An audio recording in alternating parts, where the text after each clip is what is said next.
Oke, kita akan mulai kelas pada malam hari ini. Sebelumnya saya minta maaf dulu ke teman-teman gitu ya yang menunggu di online gitu ya. Ada keterlambatan di kelas hari ini. Iya, karena macet di Jakarta macet teman-teman gitu. Sorry banget hari ini ada keterlambatan di kelasnya. Namun sekarang kita sudah akan start kelasnya ya teman-teman. Jadi hari ini kita kembali lagi bersama-sama di kelas Bittersweet Memories in Design Experience di seriesnya yang ke-33 bersama Pak Angga Latif gitu ya, Senior Architect and Business Development and Hospitality Lead di Urbane Indonesia gitu. Nah, mungkin sebelum kita masuk ke sesi Pak Angga, mungkin saya ada sedikit perkenalan sedikit gitu ya tentang Omah. Bisa next, Faras? Next lagi. Oke, perpustakaan Oma sendiri sebenarnya adalah filosofi filosofi rumah gitu ya bagi restless spirits yang bertujuan untuk menjadi wadah yang memfasilitasi akses literasi arsitektur dan menjadi titik temu antara mahasiswa, akademisi, dan praktisi. Kami juga melakukan penulisan buku dan redaksi yang dilakukan di Omah. Semangatnya sama gitu ya untuk berbagi ilmu melalui literasi dan kami juga mencoba memulai berbagai diskusi yang menjawab berbagai tantangan di bidang arsitektur mulai dari pembahasan teori, sejarah, kritik, metode, investigasi, serta pengarsipan dan penelusuran karya arsitektur. Mungkin bisa next lagi. Eh, Selama 10 tahun kurang lebih gitu ya, Omah berdiri gitu ya. Kami juga berterima kasih sekali dengan banyaknya kontributor gitu ya. Tidak hanya dari para pembicara yang terus hadir dalam Omah Library selama 10 tahun terakhir, tapi juga kontributor dari publik gitu ya, yang banyak memberikan kontribusi ke kita gitu ya. Baik secara datang langsung ke sini, ataupun secara online gitu, yang jumlahnya mungkin hampir 75.000 orang gitu. Nah, mungkin sebelum kita masuk lebih dalam gitu ya ke dalam kelas hari ini, mungkin apa ada kata-kata pembuka dulu dari Kak Rilrich? Oke, teman-teman semua, selamat malam. Terima kasih atas perhatiannya. Hari ini kita kedatangan Pak Angga Latif. Selamat datang, Angga. Em, dari ngelihat sepak terjang Pak Angga, dulu kami sempat bekerja bersama di Urbane di tahun 2005 dan bersahabat sampai sekarang. Beliau sudah menunjukkan dedikasi selama 20 tahun.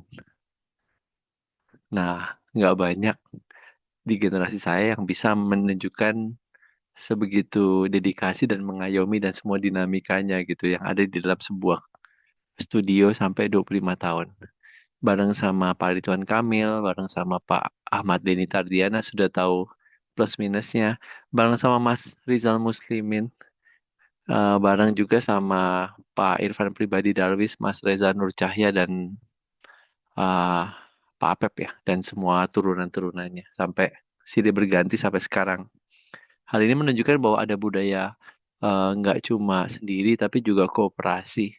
Kooperasi meaning like working together, kolaborasi. Nah, disinilah mungkin ada sedikit banyak eh, rajutan antara idealisme sifatnya pribadi, habis itu meraih visi dan misi bersama di dalam nama Urban gitu ya, Urban Evolution ya, dan juga banyak dinamika yang beliau akan ceritakan sejauh ini selepas 20 tahun beliau dan perubahannya berproses yang luar biasa.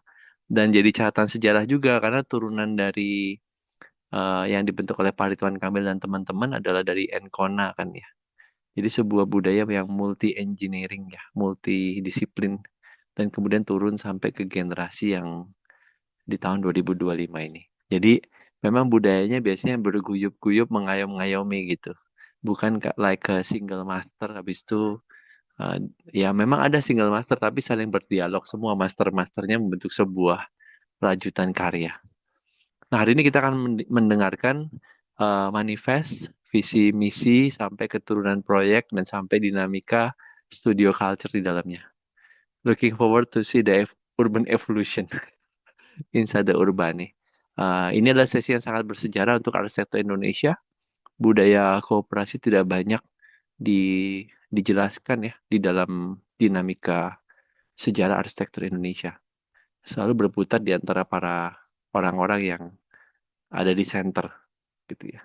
Yang menarik adalah begitu kita lihat dinamika ini kan ini juga salah satu hal yang patut untuk dipelajari ya dan dijadikan arsip gitu. Selamat datang Pak Angga Latif. Let's go ya. Oke. Saya balikan kembali ke Jo. Silakan Jo. Oke, mungkin tanpa berlama-lama lagi kita langsung kasih kesediaan ke Pak Angga Latif gitu ya. Mungkin bisa di sebelah sini, Pak.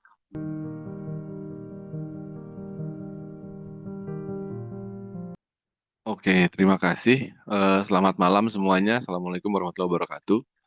Pertama-tama saya mohon maaf sekali karena di luar dugaan saya sudah spare mungkin 1,5 jam ya. Ternyata dari Sudirman ke sini butuh sekitar 2 jam tadi karena trafiknya luar biasa. Jadi saya mohon maaf sekali buat yang di eh, studio di sini ataupun yang online.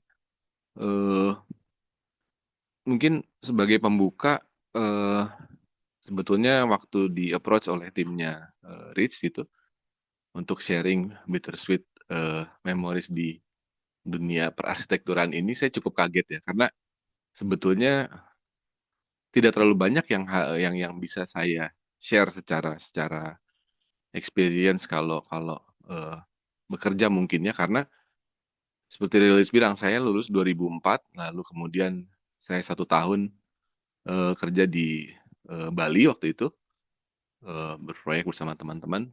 Terus kemudian 2005 saya tergabung di Urbane. Waktu itu bareng Rich juga di situ sampai mungkin 2007 ya Rich. Eh, dan alhamdulillah sampai sekarang, September bulan depan adalah 20 tahun saya di Urbane. Eh, Bukan buat saya sendiri, bukan lamanya waktu, bukan bukan bukan satu pencapaian yang harus dilihat juga ya, tapi lebih ke apa yang masing-masing kita bisa dapat selama kita kita bergabung gitu. Apapun institusinya, mau itu biro ataupun ya kantor, berkantor dimanapun lah gitu, berkarir dimanapun, menurut saya itu yang harus dicari sebetulnya gitu. Nah, malam ini saya coba share ya, karena mungkin saya coba share, sebenarnya banyak yang bisa saya share tentang culture corporate dan sebagainya, cuma mungkin saya akan kupas sedikit eh, perjalanan saya di Urbane. Terus kemudian juga si corporate culture ini, kenapa saya begitu into sama si corporate culture ini. Dan kemudian mungkin kalau diizinkan saya share beberapa, karena pengalamannya itu lebih banyak beda sama misalkan gini ya, satu orang berkantor di 5 kantor sebelumnya. Jadi mereka mengalami beberapa culture dari 5 kantor yang berbeda lah, katakan gitu. Sementara saya selama 20 tahun kan dengan institusi yang sama. Tapi di dalamnya tuh memang juga tidak tidak eh, mulus selamanya waktu seperti itu, enggak gitu. Tetap aja ada dinamikanya. Eh, Makanya malam ini saya kasih judul Concrete Memories Life in Design, karena buat saya setiap perjalanan, setiap project, setiap dinamika yang terjadi itu eh, terekam di kita, di saya khususnya sebagai arsitek gitu, dan eh, apapun itu, sesedikit apapun, sedikit atau banyak, itu memori itu apa ya, men-shape kita kayak bekisting gitu. Kayak saya bilang kenapa concrete memories gitu.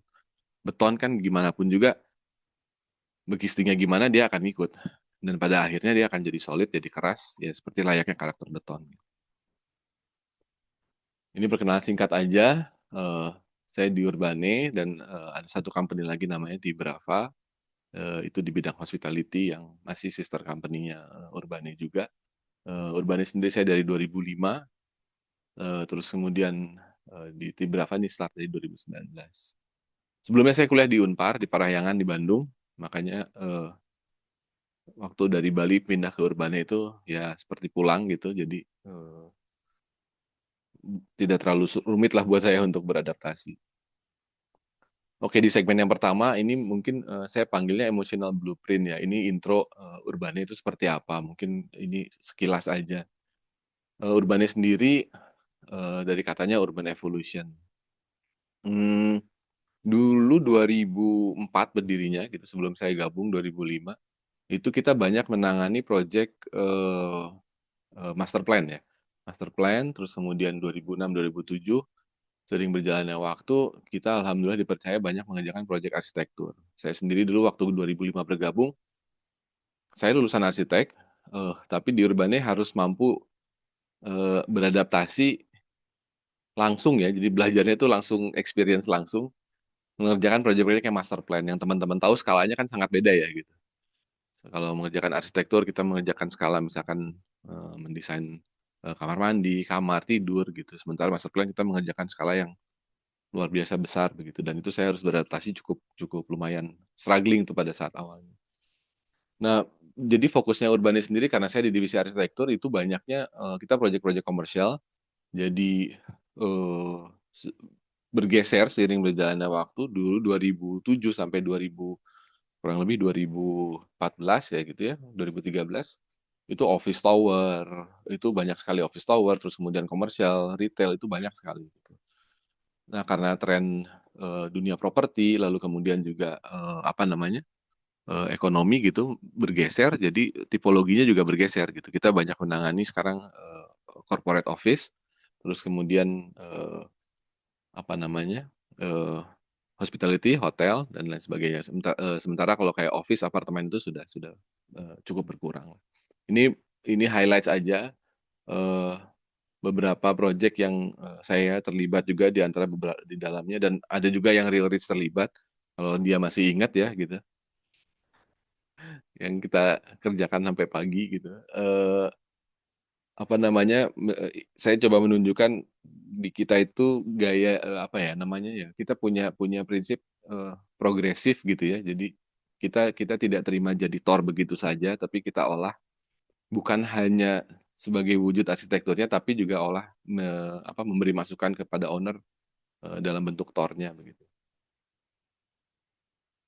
Ini highlight dulu aja, terus kemudian, nah mungkin masuk ke apa namanya, cerita di Urbane lah begitu ya, saya panggilnya The Guru. Jadi seperti Rilis bilang, jadi waktu masuk Urbane itu apa yang bikin saya menarik karena, para founder ini atau senior designer waktu itu di Urbane, itu masing-masing pribadi punya punya karakter yang cukup kuat dan bisa dibilang bertolak belakang sebetulnya ya gitu. Kalau kita lihat selewat mungkin bertolak belakang nggak akan cocok lah, gimana caranya mau bikin kantor gitu, kasarnya begitu. Tapi di luar dugaan itu yang bikin sebetulnya beberapa karakter desain urban itu kuat gitu. Misalkan ada satu founder yang memang, gayanya, sangat peduli dengan misalkan, eee, apa ya istilahnya, bukan ketukangan, mungkin keterbangunan gitu, bagaimana bangunan itu harus bisa dibangun dengan baik misalkan gitu kan, bagaimana harus bisa diterjemahkan ke dalam gambar dengan detail. Bagaimana harus bisa dapat dalam tanda kutip "dijual" ke klien gitu, karena kita sebagai konsultan kan basic-nya bisnis ya, jadi tetap, memberikan profit buat perusahaan gitu. Ada juga yang memang, dengan daya imajinasinya yang luar biasa, punya punya karakter yang, eee, jauh berbeda gitu. Nah, itu ketemu tuh saya nggak membayangkan ini bubar kali ya gitu kan di bayangan saya waktu itu gitu. Tapi di beberapa, kasus, contohnya sayembara ya. Eee, Kami dulu lumayan langganan ikut sayembara gitu dan alhamdulillah beberapa menang. Diskusi itu terjadi di awal ketika kita dapat TOR gitu dan cukup intens gitu. Mungkin 2 3 hari ketika dapat TOR tuh, ya beradu argumen semuanya gitu. Jadi nggak terus harus menyepakati satu hal karena, yang A punya ide begini, enggak. Justru ketika satu orang punya ide, itu bukan ditentang ya, di-challenge gitu sama sama yang lainnya gitu, "Ini bisa begini nggak?" Terus gitu, itu sampai akhirnya dia terbentuklah si karakter desain Urbane ini, gitu. Ini kantor kita dulu, yang pertama di Sumur Bandung, di tempat Real Rich bekerja. Ini para founder dan director, ada satu yang sudah meninggal, Pak Bayu. Mereka-mereka inilah, Pak Ridwan, Pak Reza, Pak Ahmad Tardiana, Pak Irfan itu juga yang, membentuk saya sampai sejauh ini gitu ya, karena influence mereka sedikit banyak ada di saya. mau tidak mau. Nah, eh, ini mungkin saya rangkum ya, saya coba rangkum sekompak mungkin, tapi mudah-mudahan tidak melebar. Jadi eh, arsitek itu kan tidak hanya berpikir menghasilkan sebuah desain lalu tiba-tiba jadi begitu kan gitu. Semua masing-masing ada desain strateginya, ada desain framework, ada metode, thinking dan lain sebagainya lah. Itu semua yang harus dipikirkan oleh seorang arsitek gitu. Nah, di Urbane ini apa namanya? eh, kita tuh dituntut bisa mengikuti, bukan dituntut ya. Kita tuh harus bisa bisa beradaptasi lah dengan pola-pola eh, ini yang dimiliki oleh Urbane gitu. Caranya gimana? Caranya kita sebagai misalkan sekarang kita saya sebagai senior arsitek gitu, saya melibatkan teman-teman yang baru sekalipun tidak hanya pada saat proses produksi, tapi pada saat proses brainstorming misalnya gitu. Itu kita minta pendapat dari mereka gitu. Misalkan brainstorming sayembara ya, gitu. Apa pendapat kamu tentang ini misalnya. Karena kan setiap arsitek, setiap desainer pasti punya punya punya tafsir sendiri ya, misalkan terhadap sebuah tor gitu. Dan eh, apa namanya? Terlepas nanti dipakai atau tidak, bagus atau tidak, relevan atau tidak itu belakangan gitu. Tapi kita mau dengar gitu dari teman-temannya itu. Karena dan itu juga yang membuat si desain kita ini kaya gitu. Jadi eh ya dari brainstorming terus kemudian sketsa gitu kan kita juga menuntut sebisa mungkin tuh walaupun sekarang makin sulit ya si sketsa ini di apa namanya dikeluarkan gitu entah itu di level konsep entah itu di level teknis entah itu di level detail sketsa itu yang wajib lah karena itu satu-satunya cara kita mengkomunikasikan ide lah gitu. Terus kemudian prosesnya ya biasa ya modeling dan kemudian eh, kita present biasanya ke mereka apa BOD jadi board of design lalu misalkan setelah dirangkum itu kita presentasi lalu ada masukan challenge atau tidak bisa diterapkan konsepnya lalu kemudian proses itu berulang sehingga lahirlah seperti ini gitu inilah prosesnya kurang lebih yang mudah-mudahan cukup jelas ya di kita lakukan di Urbani jadi dari define dan collect tadi setelah kita dapat semua informasinya sebanyak mungkin brainstorm dan develop tadi yang saya bilang ya kita berusaha melibatkan semua teman-teman yang terkait gitu di kantor. Eh, jadi generate ideas itu tidak harus selalu dari top to bottom gitu, tapi kita gelar lah gitu istilahnya. Kita gelar, lalu kemudian ya kita challenge idenya siapa yang memang bisa masuk. Lalu kemudian eh, feedback, improve the design dan delivery ke klien. Itu yang idealnya seperti ini. Kurang lebih seperti inilah ya, sama seperti tadi. Ini yang gambaran praktek yang kita terapkan. Nah, pola ini juga bukan bukan dalam waktu 1-2 tahun Urbane berdiri kita dapatkan, enggak gitu. Ini melalui proses. Selama saya di Urbane berarti berapa 20 tahun. Mungkin kita sudah berganti metode, bukan metode ya, ini apa ya istilahnya, proses gitu ya. Mungkin 3-4 kali gitu. Mungkin kita mencoba gitu ya. Mungkin 3 kali gitu sekitar. Itu 3 kali. Terus kemudian struktur kantor, struktur apa namanya istilahnya, ya struktur organisasi lah ya, maksudnya struktur bagaimana kalau ada project, ada siapa yang in charge, posisinya apa saja. Itu aja kita berganti mungkin 4 kali. Kita coba dari standarnya AIA, kita coba aplikasi riba, ternyata berat sekali gitu. Terus kita coba metodenya yang studio, ternyata juga ada kekurangannya buat kita. Sampai akhirnya kita membuat matrix gitu, salah satu dari senior designer kita bikin matrix. eh Metode apa, sorry, struktur apa yang paling cocok dengan gayanya Urbane. Akhirnya dipilihlah seperti sekarang. Kita pecah ke 3 divisi. Jadi ada eh, master plan, ada arsitektur, lalu ada interior sekarang. Itu yang paling bungsu itu ada interior sekarang. Lalu kemudian di masing-masing itu ada director dan kemudian dipecah lagi menjadi beberapa divisi. Itu yang kejadian. Sama seperti bagan ini, ketika bagan ini jadi pun juga prakteknya tidak semudah seperti bagan yang terlihat gitu. Ini yang selalu saya bawa slide ini gitu. Karena ini yang memang real life-nya dengan kalau dengan desain itu dari brainstorming, sketsa, lalu 3D, lalu approval, enggak gitu. 3D juga nanti, aduh kemana nih yang bikin 3D-nya nggak ada, main dulu mas gitu. Oh ya udah gitu. Kita sih ya Rich tahu lah pola kerja kita seperti apa dulu gitu. Jadi hmm, karena kita pikir itu perlu ya selama selama bisa deliver gitu. Selama bisa deliver. Tiba-tiba lagi genting-genting yang render semuanya eh apa ya istilahnya bukan stres lah. Stuck gitu. Tiba-tiba ada satu yang beride untuk menginstal game online dan main bersama-sama dalam satu kantor gitu. Sampai akhirnya semua kena tegur gitu. Jadi itu juga ada gitu. Tapi ya at the end of the day kita deliver kok gitu. Cuman kita perlu break di antara.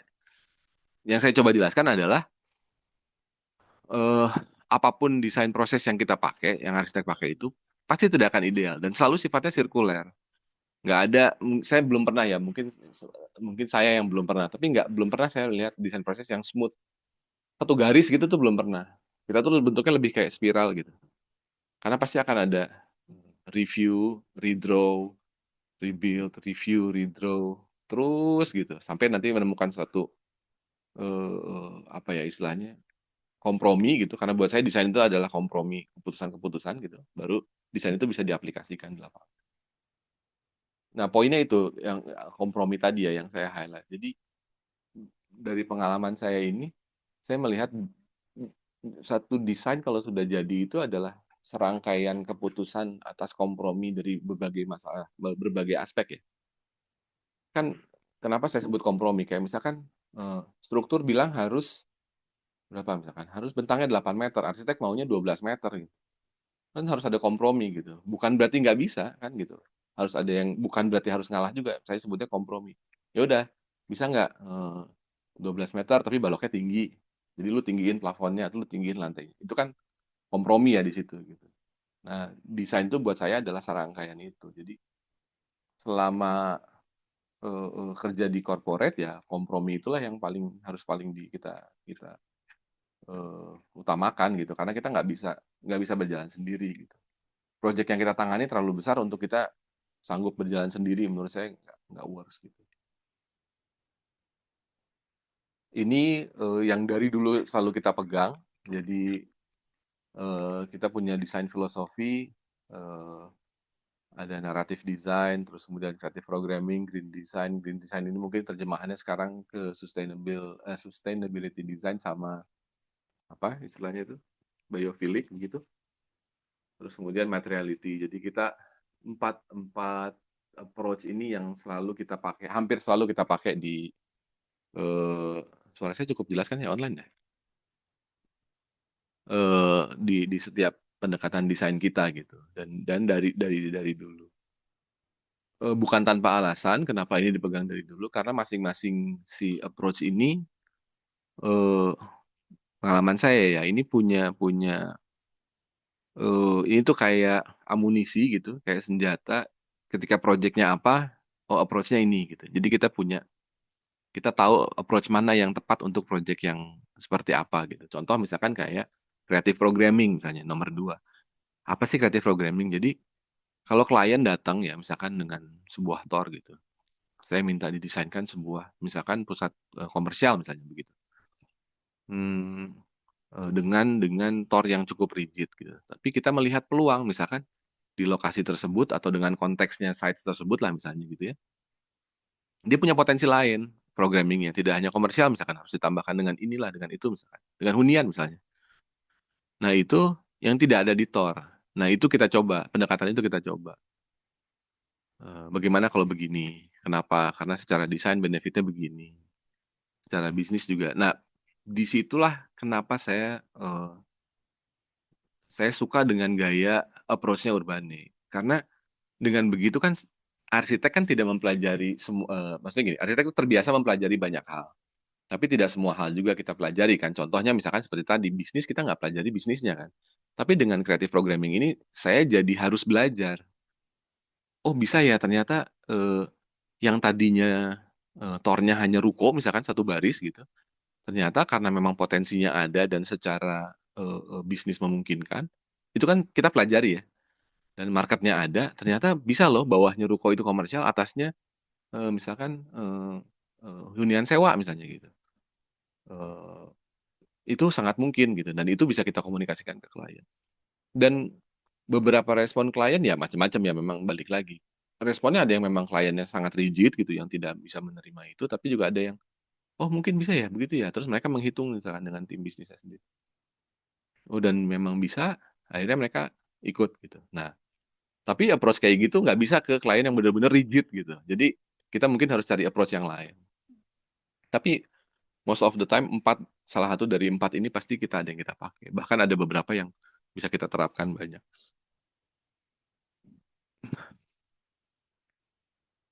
Ya ini yang tadi saya cerita ya. Nah, mungkin sebelum masuk ke sharing lainnya ya, karena mungkin saya akan sharing lebih banyak di case by case di project gitu, karena yang bisa saya ceritakan tentang urbaninya mungkin lebih banyak ketika di project, karena saya banyak menangani project juga yang terbangun. Sebelum itu sebetulnya saya mau tribute mungkin ini satu orang yang saya kenal, Rich pribadi juga kenal, namanya Yuliansyah Akbar, dulu teman kerja kita dari 2006 gitu ya, 2007. Dia meninggal di 2010. Ini sahabat saya di kantor. eh Apa namanya, cukup berat karena saya dekat sama dia, sebelahan, kita tim kerja yang baik gitu. Dia dia tim Urbane, akhirnya namanya kita izin ke keluarganya, kita pakai di galerinya Urbane. Jadi di kantor Urbane punya galeri di atas. Kalau yang pernah nanti mampir ke Urbane, itu ada galeri, kita dedikasikan nama galerinya itu namanya Yuliansyah Akbar karena namanya dia. Eh Dia lebih muda dari saya, tapi saya sangat banyak belajar dari dia gitu. Dia juga mentor saya gitu. Makanya kenapa saya bawa si Yan ini ke dalam presentasi ini. Oke, yang pertama saya mau share ya. Jadi saya tadi sempat cerita di Urbannya kita sering langganan ikut sayembara. Nah, terus dulu kan waktu kita masih baru awal masuk, misalkan saya dan Rich membantu timnya Pak Pep misalnya gitu, atau saya dengan siapa bantu tim. Jadi kita selalu terbagi tim-tim tuh. Kan kita dulu waktu kita masuk senior desainernya berarti ada berapa? Ada 4 ya. Bisa dalam satu sayembara tuh bisa 2 atau 3 tuh ikut masing-masing, dan semua punya timnya masing-masing. Jadi kita di kantor kalau saya lagi berseberangan timnya sama Rich, komputer saya bisa ditutup, Rich nggak boleh lihat gitu saya ngedesain apa, dia juga sebaliknya. Tapi kalau kita lagi satu tim, ya udah kita kerja bareng gitu. Nah, competitiveness itu yang juga diajarkan di kulturnya Urbane gitu, yang membuat saya apa namanya, jadi terbiasa dengan itu gitu. Nah, contohnya di sayembara ini kalau tidak salah tahun 2010 2011 ya. Ini udah lumayan lama. Ada sayembara, ada yang dari ITB dari sini selain Rich. Jadi Ikatan Alumni ITB itu mau punya bangunan, mau punya gedung, ada sayembaranya. Eh saya terchallenge, tapi saya waktu itu menantang satu orang lagi. Dulu ada senior saya di Urbane yang sudah tidak di Urbane, namanya Mas Rizal Muslimin. Waktu itu dia lagi kalau tidak salah lagi S3 ya di Amerika. Tapi saya bilang, Mas, mau nggak ikut sayembara yuk gitu. Wah, ngejar nggak ya gitu. Itu 12 jam kan perbedaan waktunya, saya di Indonesia, dia di sana. Jadi ya udah kerjanya gitu mulai jam 11 malam. Di sana dia jam 11 siang berarti kan gitu. Jadi saya jam 11 malam baru mulai bekerja dan koresponden sama dia lewat. Dulu belum ada WA call kayaknya ya. Dulu masih pakai Skype kalau nggak salah. Skype, Yahoo Messenger gitu. Terus kita ikut sayembara ITB, IAITB. Alhamdulillah kita nggak menang, juara 3. Lewat proses yang juga tidak mudah dengan perbedaan waktu yang luar biasa. Nah, ini desainnya. Jadi waktu itu kalau tidak salah idenya mereka pengen punya satu usaha yang mewadahi si ikatan alumni inilah gitu. Jadi dibikinlah sebuah office tower. Eh, Idenya waktu itu saya keliling Jalan Ganesha lah gitu. Saya bilang sama Mas Rizal waktu itu, kayaknya seru nih kalau kita angkat ide atap. Karena di sekeliling Ganesha itu kan banyak sekali rumah lama ya. Kalau ada yang pernah ke Bandung, ada yang dari Bandung? Satu, oh cuma satu. Pokoknya di dekat ITB itu banyak rumah lama yang atapnya rata-rata apa ya, high pitch roof gitu, sirap kan gitu. Jadi dan di ITB pun juga kan beberapa bangunannya kan juga punya gestur atap yang tinggi gitu. Awalnya dari situ kepikiran ide bentuknya, lalu kemudian ditransformasikan eh, ke dalam bentuk bangunan yang jadi atap itu arsitektur atap lah ya saya bahasanya. Jadi si atap itulah wujud si tower ini gitu, bukan bukan bangunan yang di build apa ya istilahnya kepala badan kaki gitu, bukan gitu.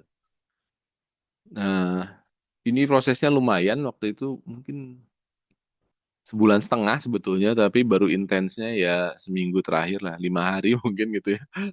5 hari eh, eh, kita ikutan ini, terus alhamdulillah kita dapat juara 3. Nah, yang saya coba pengen pengen pengen sharing itu adalah eh, kebiasaan sayembara ini, kultur sayembara ini memupuk apa ya? Dia competitiveness di saya gitu. Saya bukan orang yang terlalu apa ya istilahnya kompetitif gitu, tapi dengan terbiasa begitu tuh jadi pengen men-challenge diri sendiri kan gitu. Larinya macam-macam gitu. Ada yang pengen men-challenge, oh yaudah saya mau buka usaha sendiri gitu, atau apa segala macam gitu. Dan saya pengen men-challenge diri saya waktu itu. Yaudah deh, coba yuk ikutan sayembara gitu. Nah itu yang lama-lama jadi kebiasa gitu di Urban itu. Karena dulu hampir setiap ada sayembara lah ikut gitu. Memang di saat itu load-nya masih sangat memungkinkan kita untuk membagi tim dengan tim sayembara. Eh Next yang saya pengen share itu adalah ada kalanya desain kita ya yang sudah terbangun misalnya gitu, sadar atau tidak sadar, kadang jauh dari ekspektasi kita. Baik itu lebih bagus atau malah lebih lebih nggak bagus gitu maksudnya. Jadi eh, kita nggak bisa apa ya mendrive perilaku orang walaupun sudah kita desainkan sedemikian rupa lah gitu. Mereka tetap akan memang mereka akan beradaptasi, tapi mereka juga akan membuat adaptasinya mereka sendiri di situ dan kemudian memodifikasi desainnya begitu. Eh, Contoh yang contoh pertama ini juga udah cukup lama, ini 2000 saya lupa 2010 2011. Saya sebutnya ini apartemen yatim. Jadi waktu itu kita disamperin oleh sebuah yayasan. Mereka bilang, Pak, kita pengen bikin kantor untuk menerima donasi dan panti asuhan. Mereka bilang gitu. Oh, oke, kapasitasnya berapa besar? Saya tanya segala macam. Dan mereka datang tuh sebetulnya pengen benar-benar bukan minta bantuan, mereka pengen minta jasa kita profesional. Mereka sampai bilang, Pak, kita ada sekian nominalnya, bisa nggak untuk membayar urbannya untuk mendesain gitu. Jadi situ ya, ya kita terpanggil lah gitu. Ya udah Pak, kita bantu aja. Siapa tahu memang cocok gitu. Nah, waktu mendesain itu kan ini masuk ke filosofi desain approach yang tadi ya.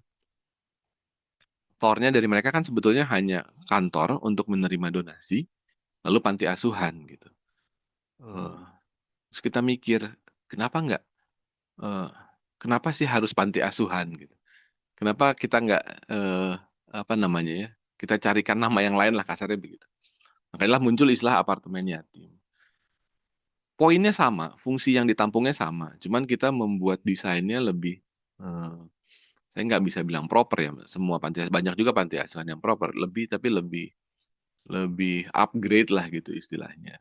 Kenapa? Karena eh, ya mereka sangat layak kok untuk dapat itu dan si yayasan ini juga mampu gitu dengan donasi-donasi yang ada. Lalu kita tawarkan lah gitu desain apartemen yatim ini. Jadi saya nggak punya foto interiornya ya. Jadi satu kamar itu ini masing-masing kamar. Kamar itu isinya 4. Kita furniturnya pun kita desain sendiri gitu. Jadi ada bunk bed, karena kamarnya lumayan terbatas ya. Lebar kamarnya mungkin sekitar 2,8 gitu. 2,8, tapi panjangnya masih cukup sekitar 3 meteran. Kamar mandi di luar. Furniture itu khusus. Jadi bunk bednya punya meja dan laci sendiri, yang meja yang bisa dilipat karena mereka rata-rata yang ditampung di sini tuh SD sampai SMP. sebelum ujian. Jadi kebutuhannya belum terlalu besar, tapi yang penting bisa belajar gitu.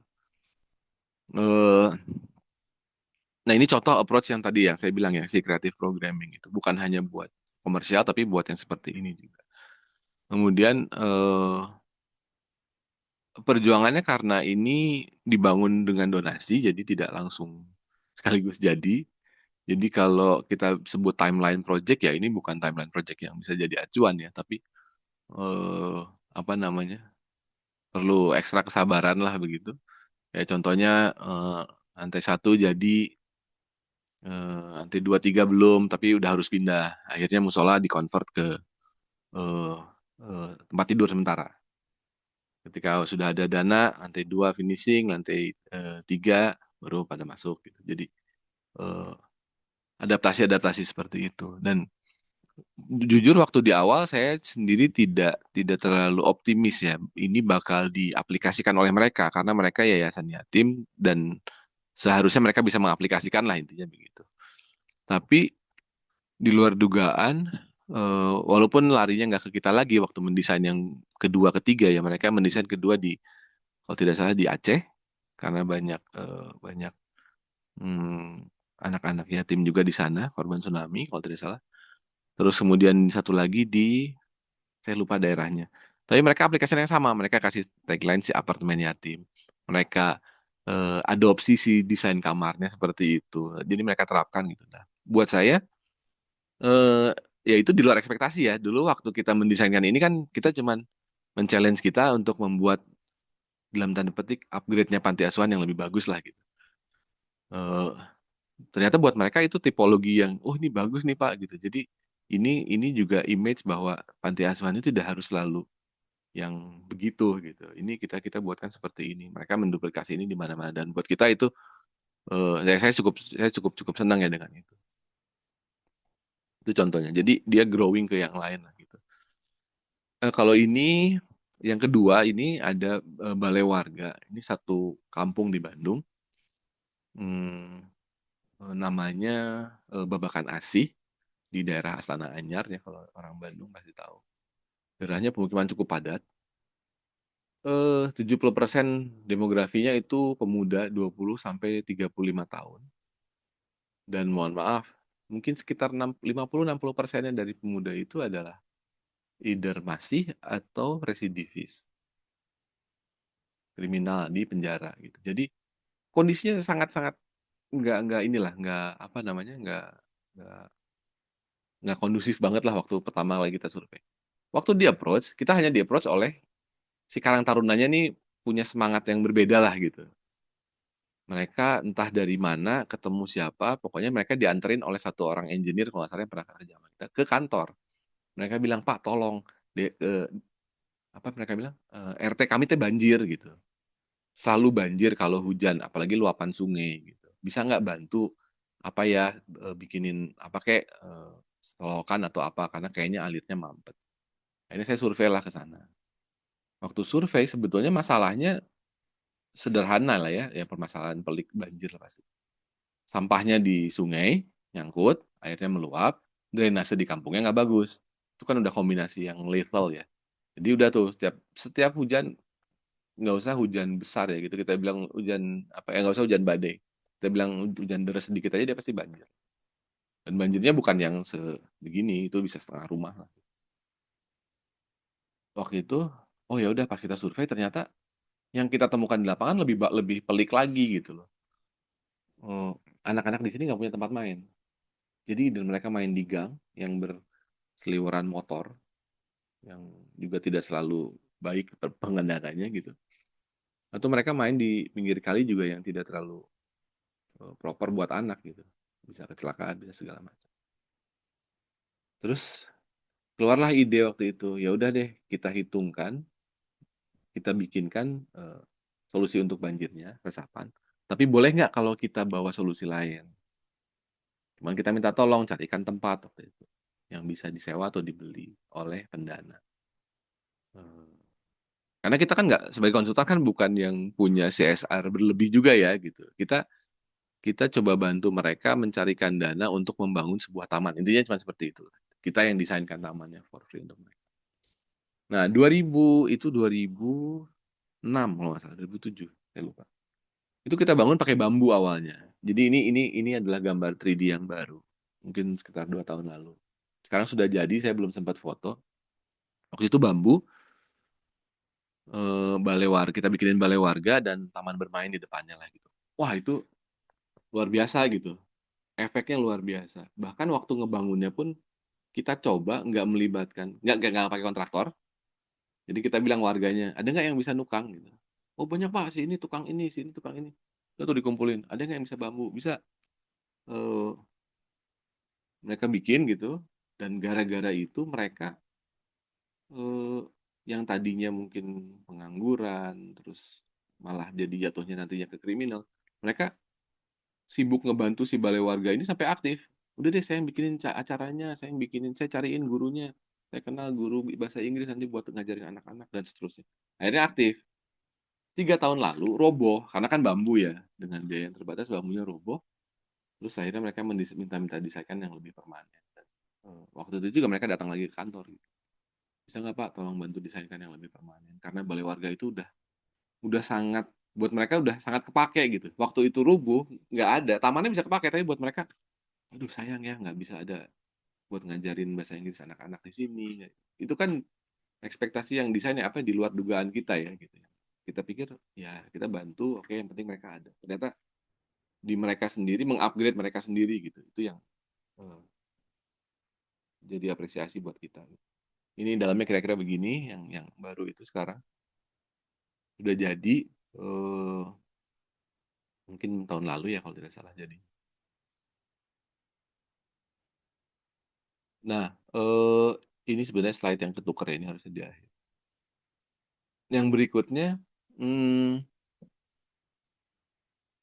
semangat yang mau saya share itu ya pengalaman saya di Urbane ya. Jadi ketika eh, kita mensketsa sebuah ide gitu ya, atau menawarkan sebuah ide ke klien, lalu kemudian mereka apa namanya ya, bukan hanya happy tapi ya seperti tadi lah contohnya gitu ya, mereka merasa senang dengan desainnya, kepake, terus dikembangkan oleh mereka sendiri dan seterusnya. Itu tuh buat saya pribadi jadi apa ya penyemangat gitu bahwa oh ternyata desain kita tuh ya bukan mengubah hidup orang tapi bisa bisa punya andil loh di kehidupan orang lain gitu. Itu apa namanya salah satu semangat yang saya telurkan. Nah salah satunya di Masjid Pangkal Pinang ini. Masjid Pangkal Pinang ini waktu itu ini 3D-nya dulu. Ini 2010 sampai 2013 saya kebetulan menangani beberapa proyek masjid. Yang ini memang waktu itu saya diminta mendesain gitu oleh sebuah institusi di Pangkal Pinang. Mereka bilang mereka pengen punya masjid, tapi eh, bahasa mereka gimana ya? Nggak seperti masjid yang biasanya, mereka bilang gitu.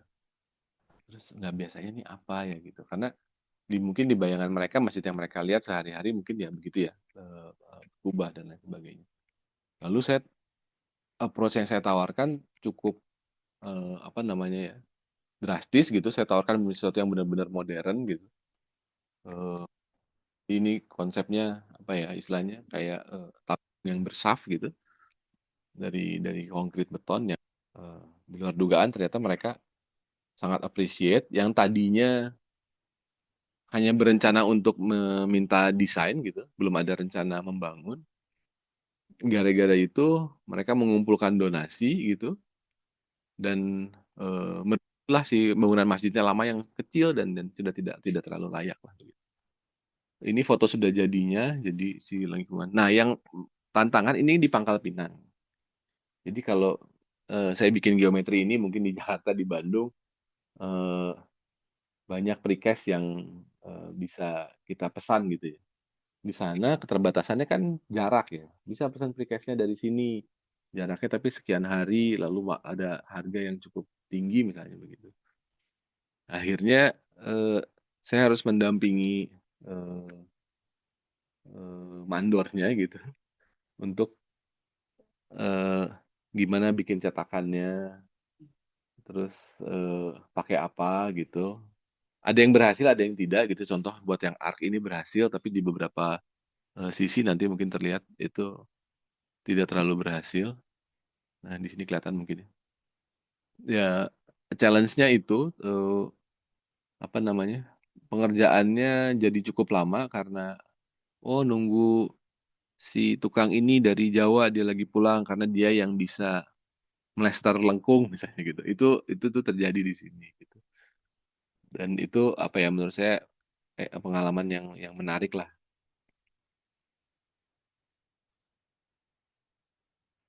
Ini sekitar luasnya sekitar 900 meter persegi. Plazanya kita manfaatin buat si landscape sama area berteduh gitu. Nah, kalau kelihatan kan dari sini arc-nya itu banyak yang nggak sempurna kan.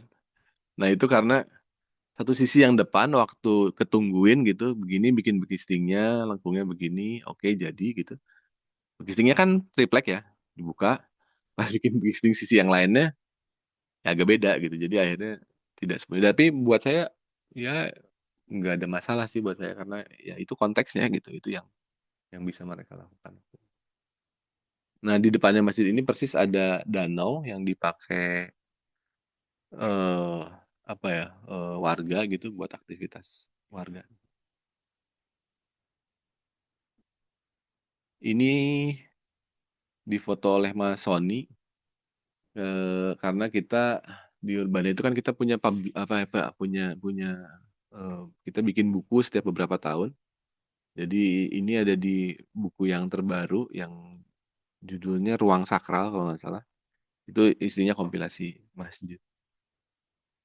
Nah ini yang saya cerita tadi kan, si arc-nya jadi nggak sempurna karena yang bikin sebelah sana sama sebelah sini beda orang gitu. Yang sana bener, yang sini enggak gitu. Arc-nya. Kan harusnya smooth gitu. Nah pengalaman-pengalaman seperti itulah. Nah tapi desain ini karena ini desain masjid pertama saya yang terbangun gitu, ini buat saya jadi eh, apa ya namanya, buat saya pribadi men-trigger saya buat buat eh, eh, ide kita tuh bisa bisa diterima kok gitu sama mereka. Apalagi di konteks masjid ya.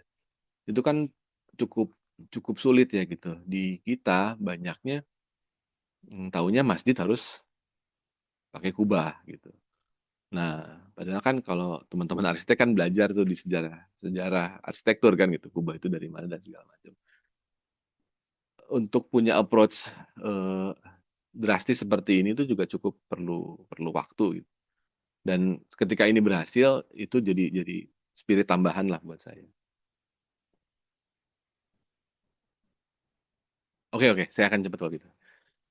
Nah, ini saya akan cepat karena ini buat saya yang eh, menarik dan juga ini apa ya, pengalaman yang saya belum pernah dapat lagi gitu. Saya selalu cerita ke teman-teman arsitek. Jadi ada dua. Yang pertama Maritime Tower. Ini kita menang sayembara. eh ini desain saya waktu itu. Jadi ini office tower di Priok, punyanya Pelindo. Menang. Tapi lalu kemudian eh, karena pergantian kepemilikan, pemimpin, ini konsepnya ya, dulu itu konsepnya dari Finisi dan segala macam. Ini menggunakan approach yang pertama tadi, naratif design gitu. Tapi karena direkturnya berganti dan lain sebagainya, mereka pengen desainnya diganti gitu. Padahal ini yang menang dan akan dibangun gitu. Akhirnya kita diminta adaptasi jadinya seperti ini. Itu yang eh, jauh dari dugaan kita ya. Ini ya ini saya sharing. Jadi eh, yang menang sayembara itu bukan selalu yang akan dibangun lah gitu. Mungkin Tris juga pengalaman seperti itu gitu. Jadi prosesnya cukup panjang gitu, sayembara dan lain sebagainya. Ketika udah menang, nggak dipakai sama sekali gitu. Udah diganti aja gitu. Jadi kita meredesain dari nol gitu. Yang seharusnya di lingkup kita tinggal desain development.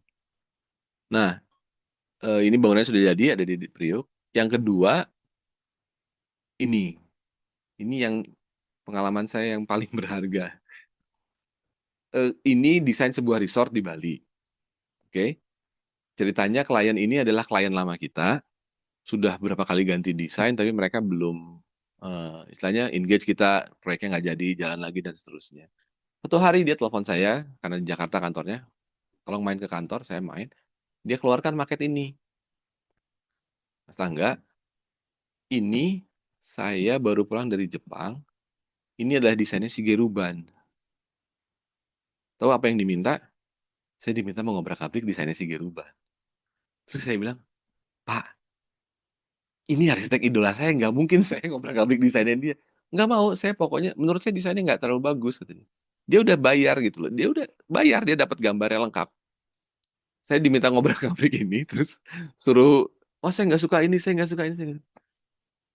Wah di situ kan, saya bilang, ini gimana ya, ini di sisi sebelahnya karena tebing gitu, ini desainnya Shigeru. Se- Saya nggak mungkin, nggak, satu mungkin etika ya, tapi saya sendiri nggak mungkin, karena saya suka, memang itu, saya suka lah gitu desain-desainnya dia, dan itu idola saya.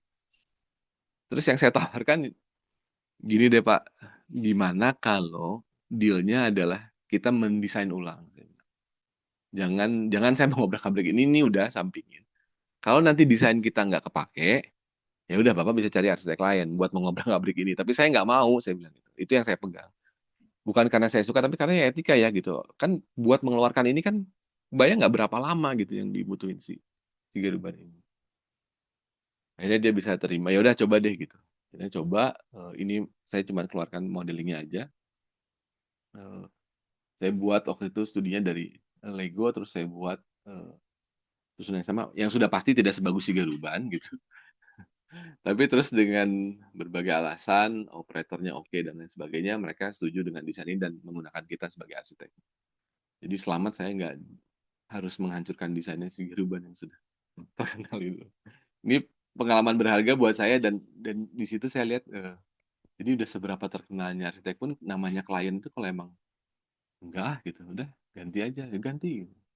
Itu. Oke, ini cepet aja. Ini desain hotel 2015. Ini pengalamannya adalah di sini saya pertama kali full in charge dari mulai awal sampai terakhir hotel beroperasi dan membantu berpikir operasi. Kalau tahu di Nusa Dua, semua hotel kan begitu ya. Masuk lobi, masuk wing kiri, masuk wing kanan, kamar dan seterusnya. Buat kita tidak ada kebaruannya gitu. Waktu di challenge merenovasi total ini, hmm, nggak ada experience yang aneh, bukan aneh ya, maksudnya nggak ada experience buat buat pengguna gitu. Makanya kita tawarkan waktu itu yang biasanya lobby di depan, kita tukar lobbynya di pinggir pantai, karena hotelnya di pinggir pantai lokasinya. Ini di sebelah sini tuh pantai. Iya, betul, sebelah sini pantai. Jadi jalan masuk di depan, yang biasanya diterima dulu lobby tuh nggak, kita arahin dulu pakai sirkulasi, diiringi oleh Taman Bali gitu, terus diterima lobby. Dan kita bikin konsepsi resortnya itu adalah Kampung Bali. Ini buat saya mungkin, yes, ini just another resort, tapi buat saya pengalaman berharga. Kenapa? Karena ini di Nusa Dua. Eh, Waktu di Nusa Dua itu mereka punya desain komite, bukan IMB ya. Sebelum IMB itu ada desain komite yang isinya adalah beberapa orang arsitek. Ada Pak Popodanes waktu itu, ada Pak Putu Rumawan, ada dari dinasnya juga kalau tidak salah arsitek. Jadi saya kayak sidang S2 sebelum PBG, sebelum IMB. eh, saya harus mempresentasikan desain, dan saya harus punya alasan kuat kenapa desainnya begini, apa unsur Balinya dan seterusnya. Dan itu benar-benar diuji. Saya sampai mungkin kayak tugas akhir lah, kayak tugas akhir lagi, tapi untuk sebuah project gitu. Jadi 2 minggu sekali itu saya presentasi ke mereka. Kenapa kamu bikin bentuk segini? Emang di Bali ada? Jadi ini yang membuat saya harus keliling. Akhirnya saya keliling Bali. Untung ada beberapa teman juga di Bali yang memang arsitek, teman baik saya yang mengantarkan saya gitu. Jadi saya harus contohnya, nah ini, struktur, ini di mana ya, desa Bali oke lah gitu. Geometri segitiga di mana di Bali, karena biasanya itu agak lengkung dan lain sebagainya. Saya sampai masuk-masuk, saya kunjungin si desa-desa. Ada namanya Bayung Gede, saya ke Kintamani, saya masuk, saya mencari justifikasinya, karena memang saya pernah lihat, cuman mereka tidak happy kalau saya hanya menyajikan gambar bahwa saya pernah lihat nih referensinya ini gitu. Jadi saya harus datang lihat lokasinya, terus saya tunjukin, ini loh Pak, saya kemarin ke sini ada begini, contohnya begini. Ini karena hotel ini kenapa harus se-Bali itu, karena hotelnya semi milik pemerintah, jadi si tim arsitek ini, apa namanya, men-challenge kita untuk eh, ya kasarnya jangan seperti hotel-hotel internasional yang lain yang hanya tempelan gitu. Ini lumayan lama, jadi 2012, mungkin 2016 ya baru buka hotel. Yang yang yang buat saya apa namanya, alhamdulillah ya dengan desain ini, hotel mereka itu yang tadinya hanya bisa berjual mungkin per kamar itu per malam mungkin hanya di sekitar 1 juta, itu di Nusa Dua loh, yang jelas hotelnya pada mahal ya. Sekarang bisa terupgrade mungkin hampir sekitar 4 jutaan per malam.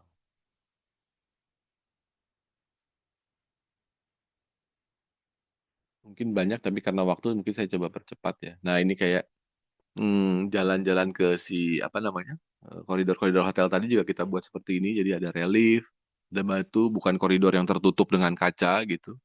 Karena buat kita experience di Bali itu ya outdoornya gitu.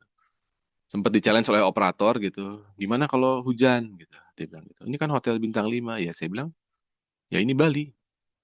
Kayak payung. Dia bilang gitu. Atau bagi kart. Dia bilang, semudah itu gitu. Dan experience itu tuh nggak dipercaya oleh operator gitu. Saya harus berjuang meyakinkan mereka. Karena ancamannya apa? Ini mau dikanopin semua. Lalu aircon dan lain-lain sebagainya lah gitu. Jadi indoor intinya. Saya harus berjuang meyakinkan mereka bahwa ini bisa gitu. Jalur baginya saya buat, jaraknya segala macam buat. Dan akhirnya it works dan semua reviewnya karena mereka oh iya enak ya hotelnya nggak selalu indoor gitu.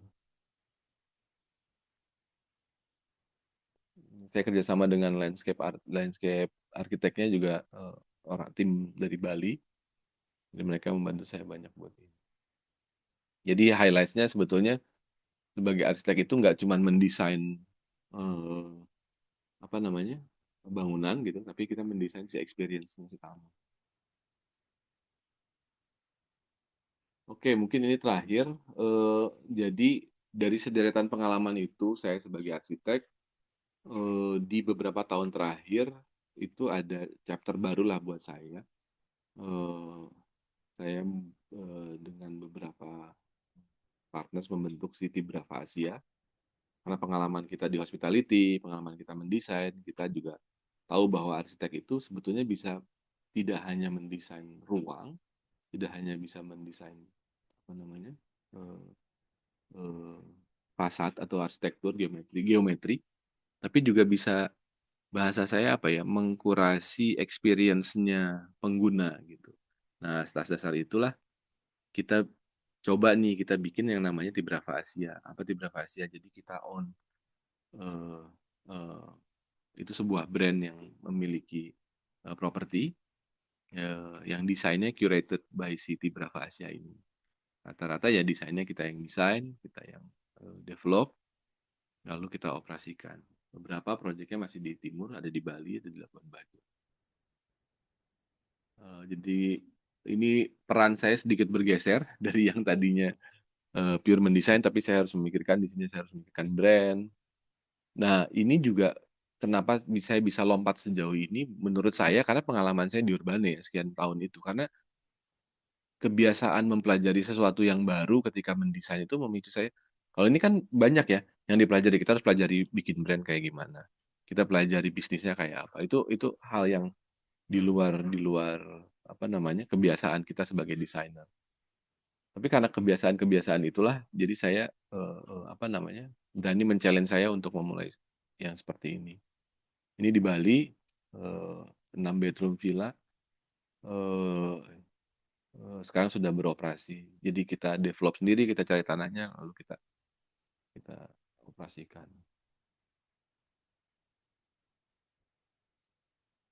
Nah ini yang saya bilang tadi ya. Jadi arsitek itu kurator pengalaman ruang gitu. Jadi bukan hanya mendesain, tapi pengalaman ruang. Ini penutup mungkin yang saya bilang tadi, memori as material. Jadi eh, saya nggak pernah tahu kalau dulu saya bercita-cita sebagai arsitek. Jadi saya tahunya karena SMA saya dihadapkan pilihan harus memilih apa, lalu kemudian menurut saya arsitek menarik, saya coba dan saya keterima dan terus berlanjut. Ternyata sekitar 2 tahun yang lalu, enggak, tahun lalu lah kayaknya, teman SD saya, dia kirim WA ke saya. Dia bilang gitu, di sini mungkin nggak ada yang tahu buku kenangan ya. Kalau dulu zaman saya SD itu ada yang namanya buku kenangan. Kita tuh punya buku kenangan. Saya nulis di punyanya kalian gitu. Kalian nulis di punya saya terus gitu. Isinya ya cuma gini-gini aja. Nama, alamat, lalu terus cita-cita gitu. Nah, dia ngirim saya. Ini saya nggak ingat sama sekali kalau saya pernah menulis ini. Dan dia ada beberapa foto di beberapa buku. Saya selalu menulis hal yang sama. Cita-citanya saya nulisnya insinyur arsitek gitu. Karena dulu kan insinyur ya bahasanya. Dan buat saya ini tadi ya nyangkutnya ke memori tadi gitu. Itu yang terekam mungkin di saya dari dulu gitu bahwa arsitek, oh saya pengen jadi arsitek, pengen jadi arsitek. Dan itu tanpa disadari yang ngebentuk saya sekarang. Ini ya dikirim sekitar tahun lalu lah. Dan saya kaget, oh dia masih punya juga ya bukunya gitu. Dan saya kaget juga tulisannya sejelek itu. Nah ini dari saya selalu beranggapan eh, kalau rekaman kita terhadap desain ya memori itu sebagai building material itu di next desain yang akan kita desain itu mau kita jadikan apa. Itu kayak misalkan ya buat saya, eh, memori itu kayak tadi ya, saya bilang memori itu konkret. Kenapa? Konkret itu bisa di-shape. Dan pada akhirnya dia akan solid dan bekerja sebagaimana mestinya dia gitu. Di next design konkretnya bisa jadi apa? Nah, itu buat saya memori pengalaman setiap mendesain setiap project tadi itu eh, membawa saya selalu berpikir seperti itu. Oke nih, yang terakhir tuh saya ngedesain dengan bambu bisa begini. Nextnya mungkin bambu. Nah itu yang bisa saya sharing mungkinnya apa ya? Yang selalu saya pakai ketika setelah selesai project saya mereview. Lalu kemudian untuk next projectnya apa yang bisa saya pakai. Mungkin itu sedikit terakhir sih urban publishing yang mungkin saya tadi udah cerita. Eh, ini desain buku sayembara. Ini yang untuk buku CSR kalau tidak salah masih ada juga. Nah ini yang paling baru, ini Sacred Space yang tentang masjid. Mungkin sekian dari saya. Eh, Mohon maaf kalau jadi terburu-buru terakhirnya.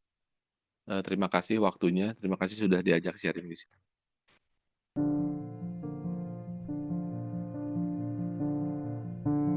Oke, baik. Mungkin kita langsung masuk ke sesi pertanyaan gitu ya. Mungkin kalau ada teman-teman yang mau memberikan pertanyaan kepada Pak Angga gitu, mungkin silahkan. Oke, mungkin bisa berdiri, Kak. Kameranya. Oke, kenalkan Pak Angga, saya Sam. Nih, saya mau tanya, kalau di Urbane itu ada divisi khusus nggak sih? Misal ada sih divisi ini masjid, office tower, atau ke apa kawasan gitu. Terus sama ini satu lagi sih, tentang kasus yang tadi yang banjir Pak. Nah itu gimana prosesnya sama hasilnya itu? Karena kan kalau banjir itu kayaknya bukan cuma Bandung nih, karena udah nasional. Nah, terus saya pengen tahu buat nah ini juga buat saya diaplikasikan ke Ya, ya kasus-kasus yang lain gitu. Karena oke. kan juga nggak mudah karena udah satu kotanya udah terbangun. Nah, terus kan soal sosial juga kan karena kehidupan orang kan juga soal sampah. Jadi lebih mudah kita bangun dari nol. Nah, itu aja Pak. Makasih. Oke. Satu-satu ya. Yang pertama tadi mungkin yang di Urbane ya. Memang kita bagi ke dalam beberapa divisi, tapi nggak sampai sedetail itu karena mungkin akan terlalu banyak ya nantinya. Yang kita bagi itu hanya kita punya divisi master plan, jadi kita punya urban design disebutnya. Kita punya urbane architecture itu yang menangani semua proyek arsitektur. Dan kita punya urbane interior, urbane ID itu yang ya khusus interior. Kita membaginya tiga itu. Nah nanti di dalamnya secara tidak langsung ada yang misalkan biasa mendesain masjid, biasa mendesain ini ada, tapi tidak harus selalu. Tidak harus selalu. Oh berarti si ini yang selalu mendesain hotel dia terus nggak gitu. Tapi bisa bergantian. Cuman masing-masing punya apa ya? Mungkin karena sering gitu ya. Jadi kayak specialty-nya gitu. Oh mungkin kalau misalkan contoh saya beberapa kali dikasih kesempatan nanganin hotel gitu. Jadi saya punya sedikit pengalaman lebih di hospitality misalnya gitu. Karena saya pernah eh, apa namanya klien-klien saya operator hotel misalnya kayak gitu kan atau owner. Jadi saya tahu bagaimana bisnis hotel dan segala macam. Akhirnya kita belajar dari situ. Juga yang interior juga begitu. Kita nggak menghususkan siapa yang mendesain furniture, enggak gitu. Tapi memang kalau khususnya interior, kita terbentuk sendiri karena interior kita itu kan lahirnya dari kalau kita ngerjain sebuah building arsitektur, ada beberapa klien yang memang minta kita mendesain interiornya. Contohnya office tower misalnya gitu kan. Tolong desainkan lobbynya paling mudah gitu loh. Misalkan desainkan ruang direksinya. Nah, itu akhirnya jadi sebuah kesempatan buat kita dan kita generate jadi sebuah divisi baru. Gitu. Nggak terlalu baru sih, mungkin udah berapa lama. Cuman paling terakhir lah. Eh, Terus yang kedua soal banjir. Soal banjir itu yang kasus yang tadi, khusus kasus yang tadi, setelah kita teliti sebenarnya selain tidak ada saluran, memang tidak ada outlet pembuangan lagi karena sungainya meluap. Yang bisa kita lakukan waktu itu kita bareng dengan tim MEP, kita ukur berapa meter persegi aliran air yang selalu tergenang, lalu kita buatkan sumur resapan. Beruntungnya di Bandung tanahnya cukup bagus, nggak jenuh sama air. Jadi dibuat resapan itu mungkin dalam 20 meter tuh mungkin 4 sumur resapan gitu. Besar-besar, mungkin diameternya sekitar 60 cm. Oh, itu sepanjang kampungnya. Jadi ketika airnya meluap lagi, kan solusinya tidak bisa satu titik kan. Sungai meluap kan nggak bisa selesai di situ gitu. Ya sampahnya dibersihin gitu. Tapi ketika benar-benar meluap, dia tidak pernah lagi lebih dari mata kaki. Karena begitu lewat, dia surut, dia surut, dia surut. Itu gitu. Jadi dibilang solusi yang paling bagus juga saya nggak yakin ya gitu. Tapi itu solusi buat titik tersebut gitu. Jadi ada peluangnya lah gitu. Tapi solusi yang sama saya pernah coba di daerah Jakarta Timur, ya Ciracas gitu. Satu site yang kita desain waktu itu fasilitas olahraga, site-nya sering tergenang banjir. Terus kita hitung tuh orang ME, oh ya bisa nih dengan sumur resapan begini, begini, begini. Tidak berhasil. Karena tanahnya jenuh. Jadi tanahnya kebetulan di daerah itu, di daerah Ciracas, air itu untuk turun lambat sekali. Jadi sumur resapan bukan solusinya gitu. Nah, setiap daerah pasti beda. Cuman itu harus ditemukan. Itu ya mungkin kalau banjir. Jadi diteliti dulu kenapa. Tapi yang paling krusial ya sungainya, bantaran sungainya, sampahnya dan segala macam. Yang ketiga tadi apa ya? Saya lupa, sorry. Eh, yang terakhir apa ya? Udah ya itu ya. Oke, ya itu mungkin. Ini mungkin ada pertanyaan dari online lagi, Pak. Oke. Salah satu teman kita juga sih ini dulu yang pernah intern gitu ya di RAW gitu. Dia bertanya seperti ini. Halo, perkenalkan saya Jaladri. Saat ini saya lulusan S1 arsitektur gitu. Hmm. Mau bertanya untuk Pak Angga, jika ingin memulai karir di arsitektur urban, portfolio apa saja yang harus dipersiapkan untuk melamar ke firma-firma arsitektur urban seperti Urbane gitu Oh, misalnya. oke, oke. Maksudnya urban design, maksudnya urban design mungkin ya. Iya. Eh, Sebetulnya sih nggak harus, kalau as a fresh graduate ya mungkin kan tidak banyak fresh graduate yang punya pengalaman sudah mendesain master plan kawasan kan tidak ada gitu. Jadi itu bukan bukan sebuah keharusan menurut saya.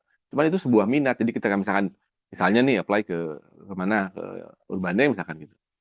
Ketika dipanggil dan ketika lamaran, nah ini penting ya. Ketika di lamaran itu ditulis, jangan cuma ngirim CV porto Pak terlampir CV dan porto saya. Itu udah mungkin nggak mungkin dipanggil lah. Ketika lamaran itu kan menulis, kalau bahasa saya dulu apa ya, cover letter itu ditulis kan gitu. Saya mau ngelamar ke perusahaan bapak ibu itu untuk posisi apa, saya punya minat di apa. Nah itu disampaikan gitu loh, walaupun kita belum punya portonya kan, tapi kalau namanya punya minat dan memang misalkan perusahaan lagi membutuhkan fresh graduate untuk membantu di divisi itu kan, siapa tahu gitu misalkan gitu. Banyak kok di Urbane yang memang di divisi urban design pun juga bukan, tidak harus selalu sudah S2 urban design, enggak. Banyak juga yang dari S1 arsitektur gitu. Dan memang ketika masuk Urbane memang mereka bilang gitu, saya memang minat di urban design, di desain master plan gitu. Itu ya mungkin ya. Jadi tidak harus. Oke, mungkin teman-teman yang offline ada pertanyaan lagi. Dan juga teman-teman online kalau misalnya ada pertanyaan juga masih bisa disampaikan gitu ya. Mungkin, oh ya dari Kak Rizky dulu. Oke, Pak Angga, tadi kan udah berlompat-lompat dari Urbane sampai ke Tribia ya, Tribrava. Tribava.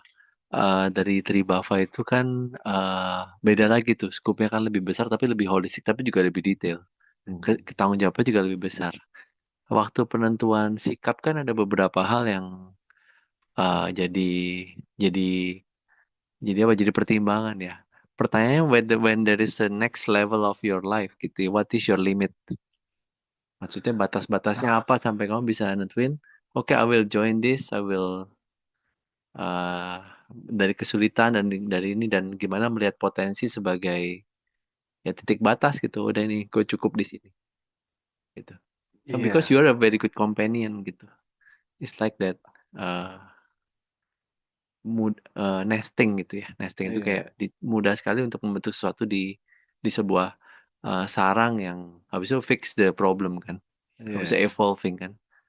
Sampai masuk ke sarang yang baru yang lebih besar dan sarang lama tetap ada kan. iya, Nah, kan menarik kan gitu. Biasanya kan orang pindah ya. iya Kalau betul. Angga kan sekarang tetap di sini tapi membesar.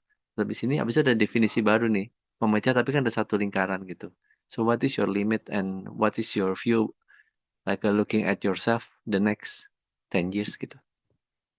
Hmm, ya harusnya Rich nggak usah nanya nih.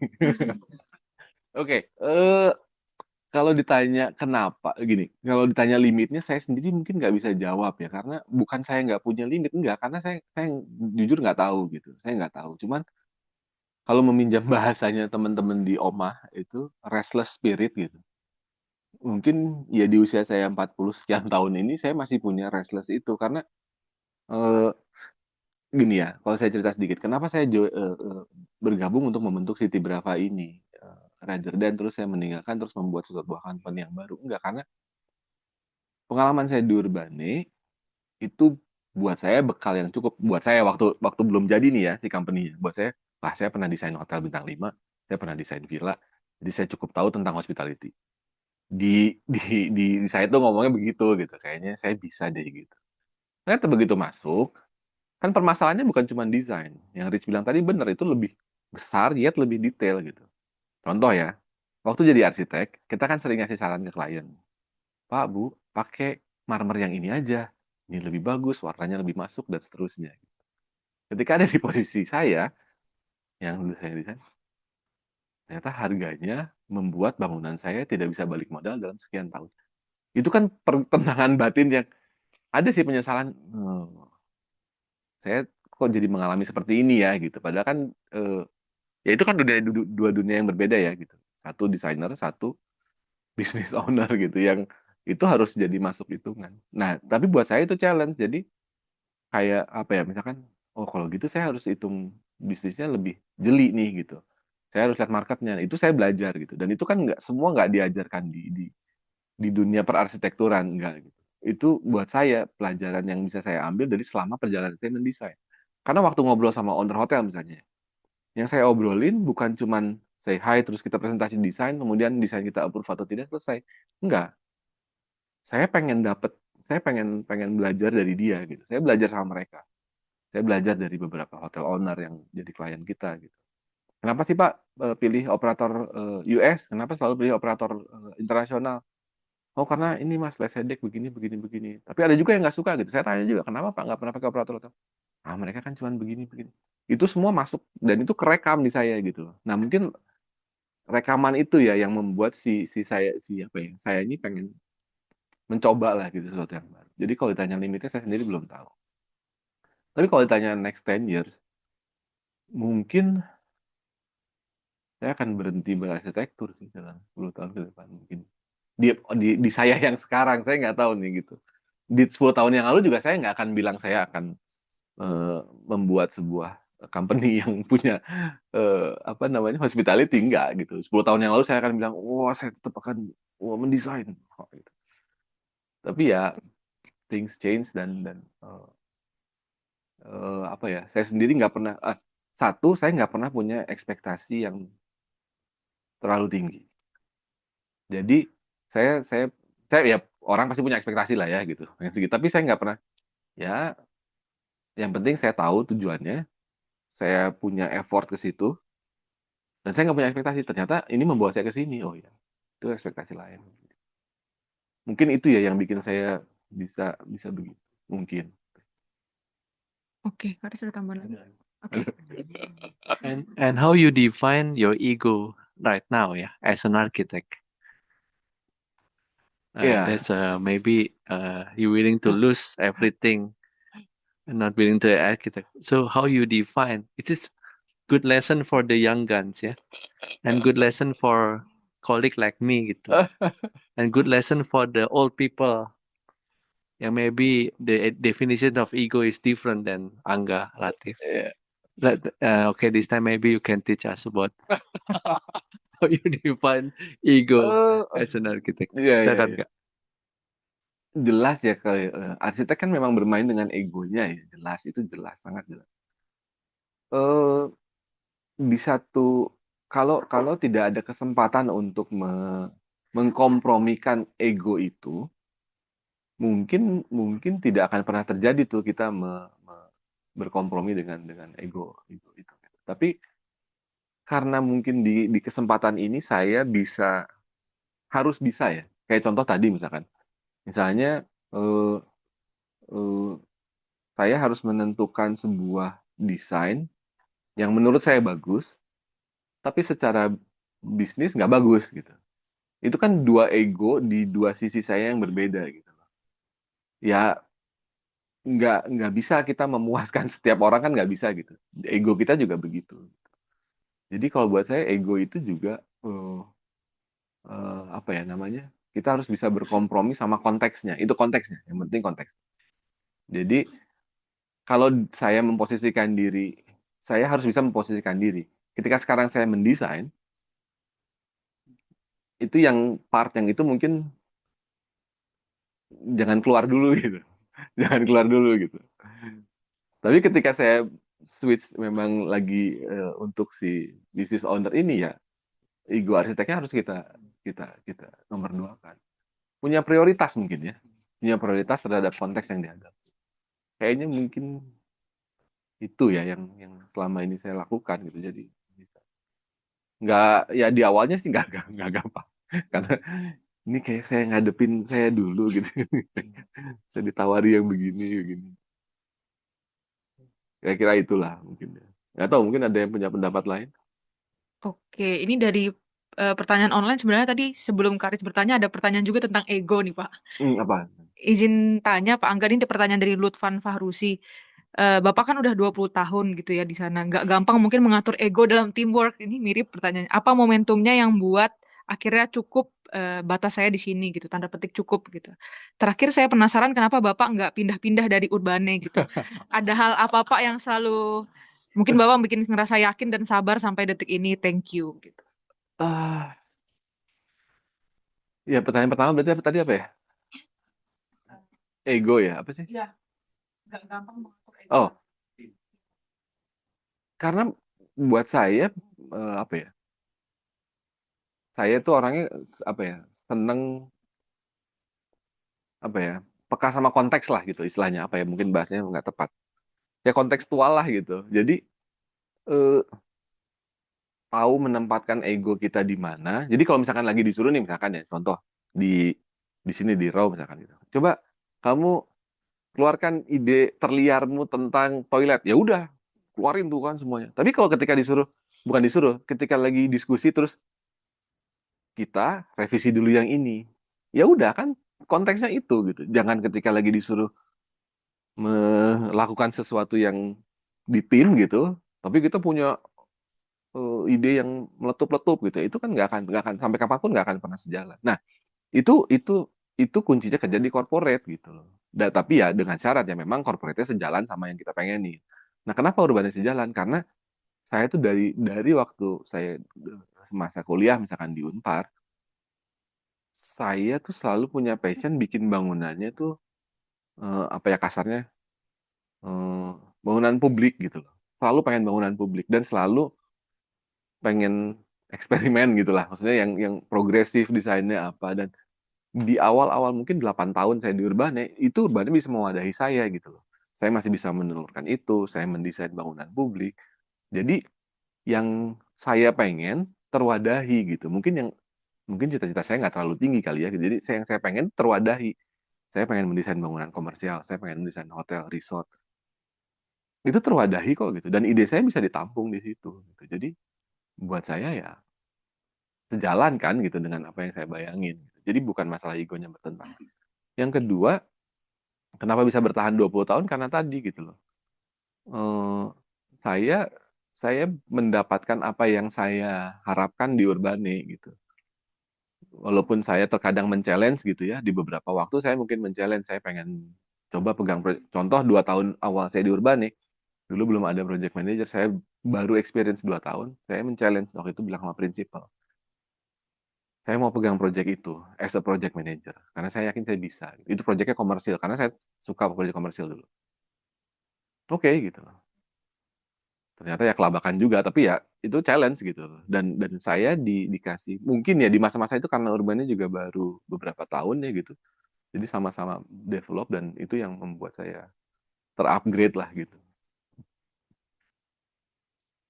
Ini ada pertanyaan lagi dari teman-teman online, dari Wildan Nurfaizi.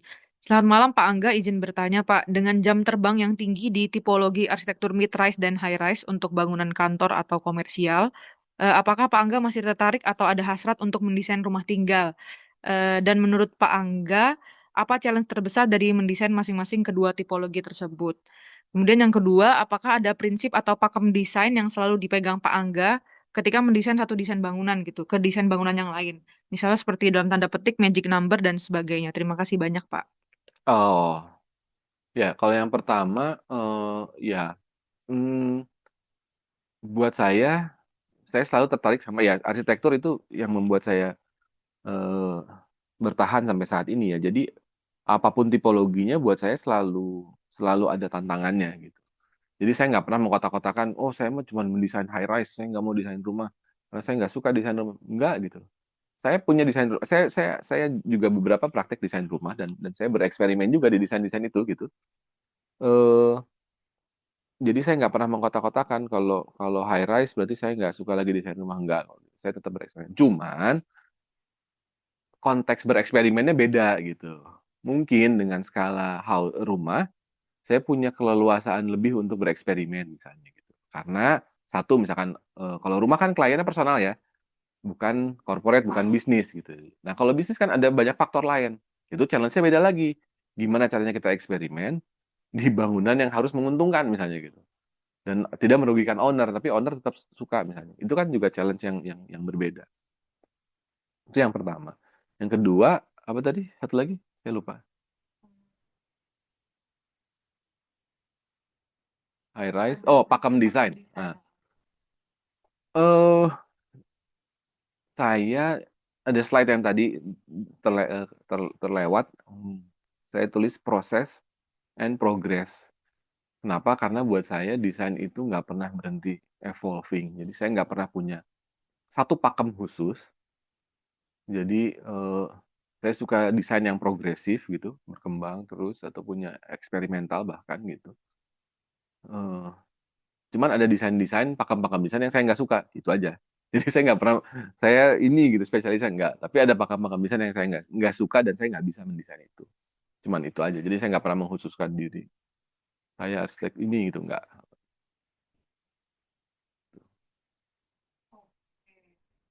Mungkin karena ada keterbatasan waktu ya teman-teman, kita mungkin akhiri sesi pertanyaannya di sini. Mungkin sebelum kelasnya berakhir, mungkin apa ada tanggapan terakhir gitu dari Kak Rits untuk menutup kelas hari ini? Iya. Nggak.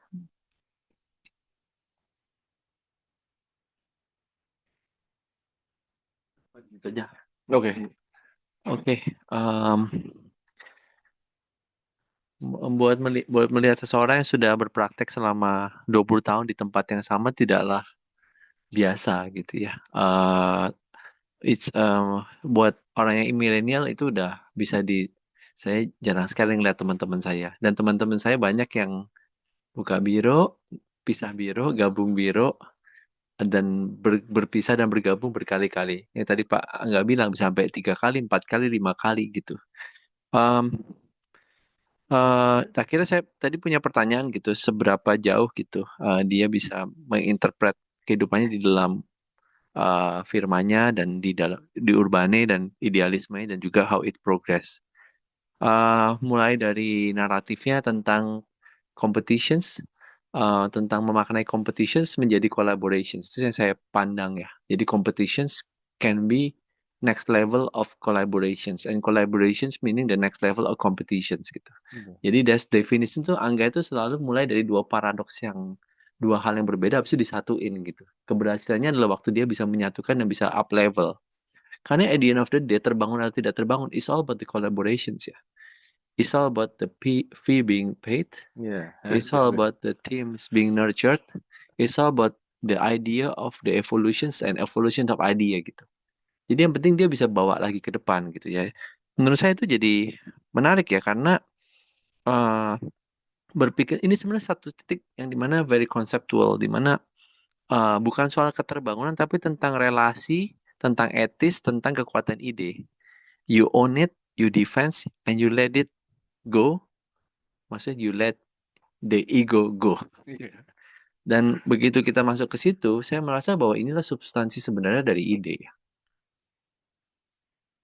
Bahwa ide kan abstrak ya. Ya, sekarang dipaksa untuk karena saya masuk ke keterbangunan. Tadi kan dia sangat easy going banget gitu tentang apa sih terbangun, apa sih nggak terbangun. Yang penting kalau ide milik si Geruban, oke, please don't destroy it. Meskipun dia tidak terbangun ya nantinya. Dan itu jadi satu hal rasa kehormatan yang apa yang nggak biasa gitu. Biasanya orang pengen own it until it's get real gitu. Nah, maksudnya habis itu pada saat dia kan what is your limit gitu. Nah, I think you are a good companion dan uh, jadi answer tadi menunjukkan there is no limit ya bahwa ada restless ekspektasinya benar-benar rendah tetapi is a big capability yang menjadikan itu jadi mudah untuk beradaptasi. To corporate meaning is a liquid jadi bisa mengalir kemana-mana.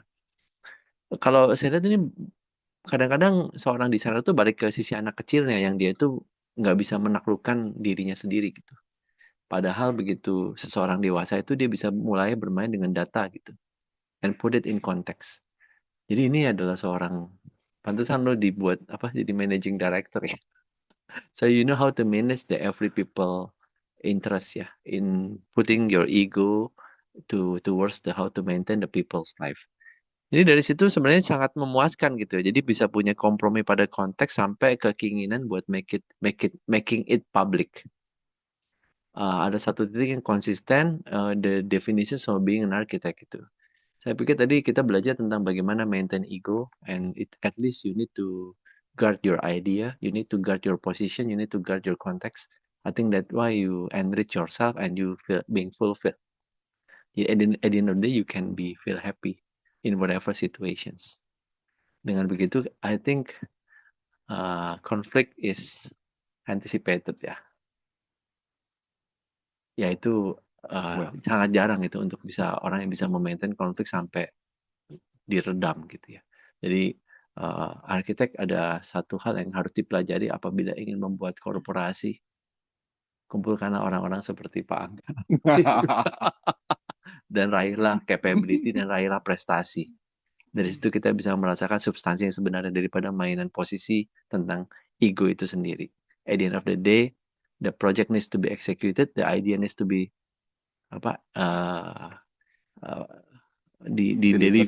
delivered, and the young generations needs to be nurtured. I think you're one of the teacher in Urbane yang we are very proud of.